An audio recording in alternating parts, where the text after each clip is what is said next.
Umat Hindu di Bali memiliki banyak rerainan atau hari suci yang umumnya ditandai dengan pelaksanaan ritual yatnya.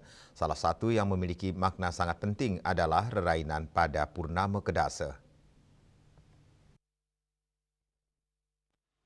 Akademisi Pendidikan Agama Hindu Gusti Ketut Widana mengatakan, Purnama Kedasa merupakan bulan penuh pada Sasih Kedasa dalam perhitungan tahun Saka, yang juga dikenal sebagai Waisaka.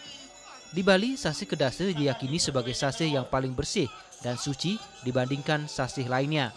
Selain Sasih Kedasa, Sasih Kapat atau Kartika juga tergolong sebagai sasih utama dalam kalender Hindu.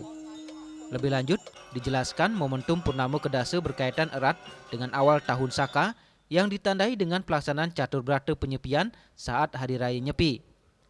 Pada saat itu, alam semesta mengalami proses sakralisasi melalui penyucian secara skala dan niskala, sehingga memasuki Sasih Kedasa menjadi waktu yang sangat tepat untuk melaksanakan berbagai upacara, baik Dewa Yadnya maupun manusia Yadnya. Saat Purnama Kedasa di Pura Agung Besakih dilaksanakan ritual tahunan, ya, Bedara turun kabeh dengan aedannya.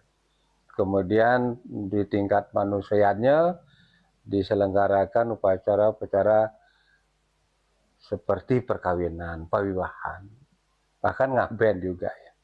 Artinya Sasih Kedasa ini merupakan sasih yang dianggap, diyakini tepatnya sebagai sasih yang paling utama, sasih yang bersih, sasih yang sangat suci. Di dalam Lontar Sundarigama disebutkan pada bulan purnama, khususnya Sasih Kedasa ini, selain purnama yang lain, umat Hindu itu melakukan pemujaan kepada Sang Yang Surya Amarta yang menguasai kehidupan ini.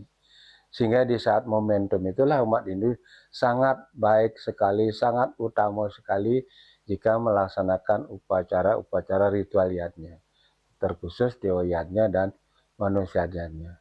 Karena itu, hal yang perlu kita dapat ambil hikmah dari setiap purnama itu, terkhusus Purnama Kedasa, adalah sebagai momentum bagi setiap umat Hindu untuk melakukan proses pembersihan diri, penyucian hati, dan peningkatan atau pendakian spiritual. Lebih lanjut, Gusti Ketut Widana menegaskan bahwa pelaksanaan ritual suci, khususnya pada Purnama Kedasa, tidak seharusnya hanya dimaknai sebagai kegiatan simbolik semata. Ia mengajak umat Hindu untuk menjadikan momen ini sebagai sarana meningkatkan kesadaran diri, baik terhadap sesama manusia maupun terhadap alam lingkungan. Menurutnya, alam semesta bergerak dalam suatu sistem kosmik yang diatur oleh kekuatan ide Sang Yang Widiwasa. Sistem tersebut menciptakan keseimbangan dan harmonisasi melalui pergerakan yang selaras dan serasi.